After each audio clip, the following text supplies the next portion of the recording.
yang luar biasa berhenti menjadi korban pikiran sendiri. Jadi jamaah yang baru bergabung nih boleh yuk kita pantengin sampai selesai. Nah aku mau tanya nih sama Ustadz Syam. Siap. Ustadz ini ketika ada nih istri nih ya yang mulai ngeluh. Tapi mohon maaf ini bukan saya ya. Ada perempuan mengeluh kepada suaminya. Kepada suaminya. Suami aduh gajinya kecil, semua tuh serba mahal tahu nggak cukup nih buat rumah dan lain-lain. Wah, katanya nih hal-hal begini akan menutup pintu rezekinya dan jadinya malah jadi kenyataan gitu. Bener gak sih Ustadz seperti itu? Jadi gimana nih caranya Ustadz biar gak kayak gitu nih ibu-ibu yang di rumah, yang di studio juga. Silahkan tausiahnya Ustadz. Terima kasih Betari, Tabe, Habib Nabil, Habib Utsman, para alim ulama yang dimuliakan Allah Subhanahu wa taala. Wa ma min dabbatin fil ardi illa 'ala Allahi rizquha wa ya'lamu mustaqarraha. ويعلم مستقرها ومستودعها كل في كتاب مبين.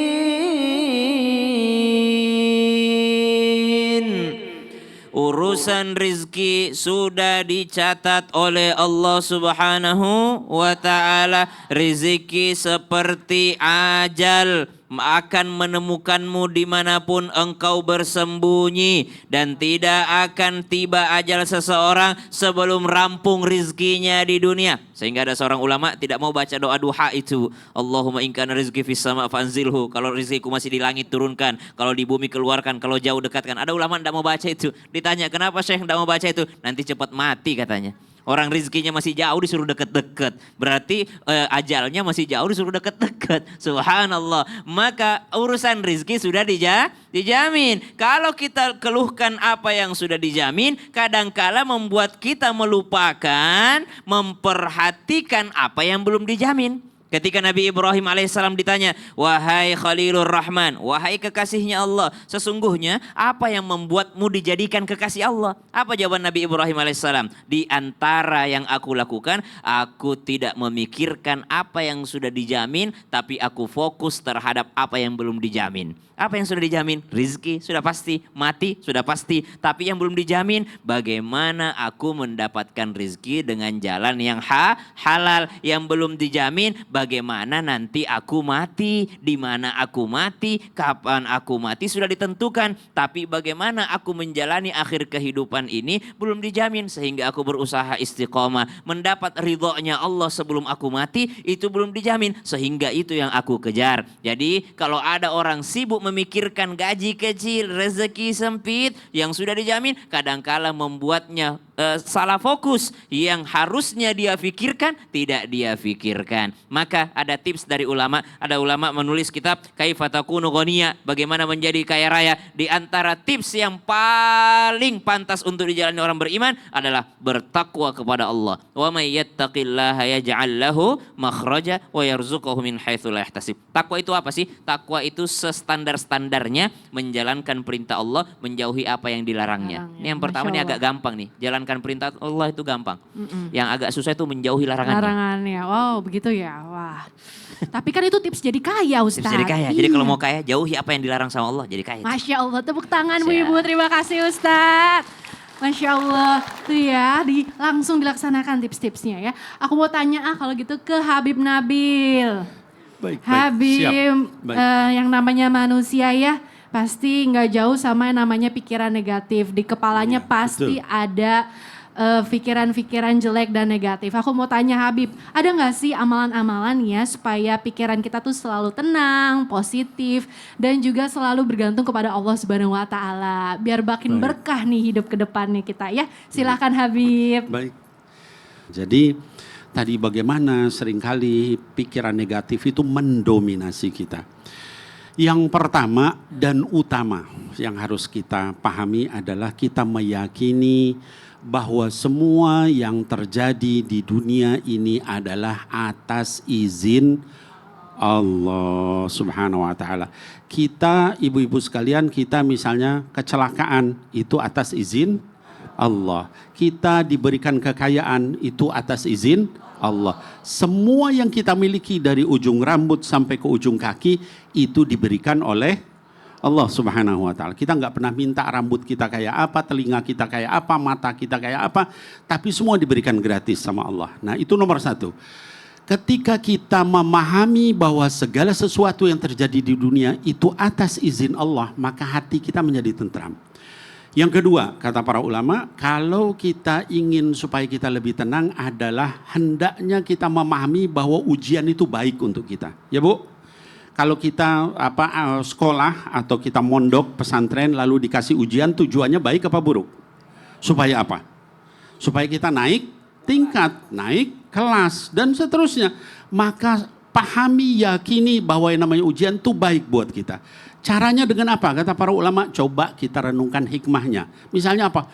Oh ya, saya dikasih cobaan nih, utang gak habis-habis. Kenapa? Oh ternyata dulu saya pernah melakukan dosa besar. Oh ternyata saya sholatnya sering ditunda. Sampai sekarang saya suka nunda sholat. Ya itu makanya dikasih sama Allah ujian berat. Ya, dan seterusnya dan seterusnya. Nah lalu tadi ada nggak amalan untuk bisa menghindari itu? Ada satu doa, banyak doa-doa Nabi Sallallahu Alaihi Wasallam. Ada satu doa ya yang saya ajarkan di sini, kata baginda Rasul Sallallahu Alaihi Wasallam, hadis yang sahih Bukhari wa Muslim. Allahumma inni a'udzubika minal hammi wal hazan. Kata baginda Rasul Sallallahu Alaihi Wasallam, kita disuruh berdoa Bu, ya anak-anakku sekalian di rumah. Allahumma inni a'udzubika minal hammi wal hazan. Ya Allah, saya berlindung kepada Engkau dari ham, dari keluh kesah, galau, ya, dan juga hazan, sedih. Jauhkan saya dari galau, dari stres, dari sedih. Wa'udzubika minal ajzi wal kasal. Jauhkan saya dari ajzi, dari lemah, sakit-sakitan, enggak kuatan, ya. Wal kasal, dan juga dari kemalasan untuk berusaha, untuk berjuang, untuk beribadah, ya. Wa'udzubika minal jubni wal bukhl. Jauhkan saya dari pengecut dan juga dari kebakhilan, kikir, dan dari lilitan hutang Mbak Ayu. Amin. Dan juga dari paksaan orang. Amin ya, amin ya Allah ya Rabbal alamin. Masya Allah. Begitu, terima Mbak. kasih Habib. Sama-sama Mbak Ayu. Boleh tepuk tangannya Bu Ibu untuk Habib Nabil. Nah ini masih pada mau nanya nggak Bu Ibu? Mau? Yuk langsung aja kita masuk ke segmen Tanya Dong Ustadz. Kami semua tanya dong Ustaz. Mana tunjuk tangannya kalau yang mau tanya. Ayo tanya-tanyanya mana ya. Ayo Bu kita ke tengah. Silahkan Ibu. Ini Bu mic-nya Bu. Ya, ya. Nah perkenalkan diri Bu dan mau tanya ke siapa? Ustadz Sam. Siap Ibu. Assalamualaikum warahmatullahi wabarakatuh. Waalaikumsalam warahmatullahi wabarakatuh. Dari Sama, majelis Dari majelis mana Bu? Ar-Rahmah. Oh iya. Majelis Ar-Rahmah ya. Ibu. Dia mau nyontek sama temennya. Nama dulu, biar gak lupa nama dulu. Bu Lilis. Bu Lilis, Oke, Bu dari Lilis. majelis Dari majelis Ar-Rahman. Ar-Rahmah. Oh Rahmat iya. Cihanjuang. Ar-Rahman. Ar-Rahmah. Ar-Rahmah. Ya. Masya Allah. Tepuk tangannya buat Ibu Lilis. Nah. Iya, tanyanya apa Bu? Orang lain kadang terus berprasangka buruk ke kita. Suka nuduh yang enggak. Siapa, Gimana Bu? caranya supaya kita enggak ikut rusak karena pikiran mereka? Masya Allah. Ya Bu, mantap Bu. Mah boleh dari Ustadz Syam dulu? Silahkan. Kadangkala kita tidak bisa sadar akan kekurangan kita kecuali ada yang memberitahu kita. Kadangkala tuh ada orang itu pelit tapi nggak sadar dia pelit. Kecuali disinggung-singgung sama temennya. Kadangkala ada orang hobinya ngomongin orang tapi nggak sadar kecuali disinggung-singgung sama temennya. Lu mah ngomongin orang mulu.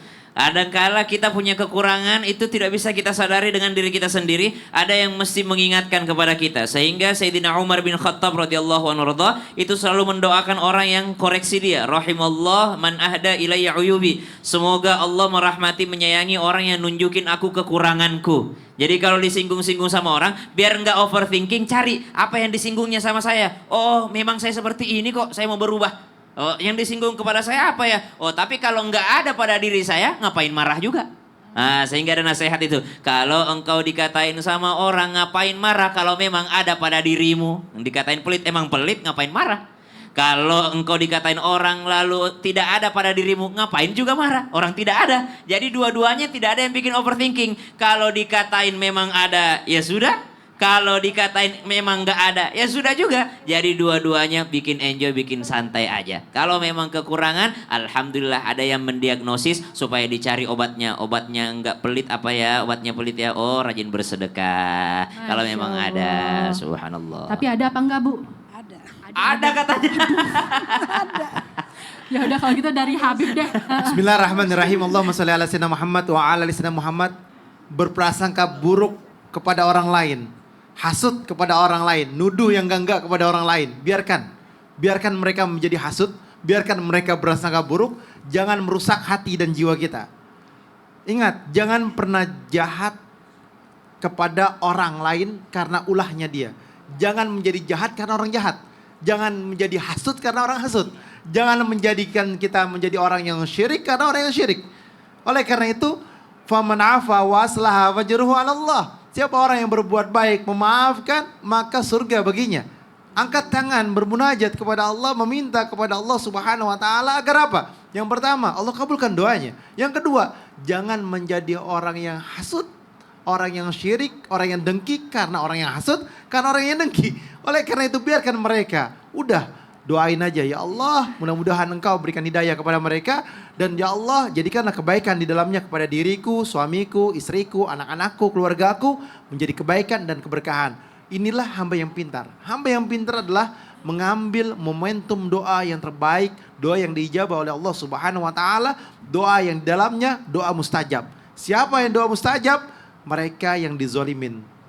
Takutlah kalian kepada doa orang yang terzolimi. Karena doanya menembus langitnya Allah Subhanahu wa ta'ala. Masya Allah. Terima kasih. Tepuk tangan buat Ustadz Syam, Habib Usman. Ustadz boleh kembali duduk. Gantian nama Habib Nabil. Habib Nabil, silakan Habib. Ayo siapa lagi nih yang mau bertanya, tunjuk tangannya.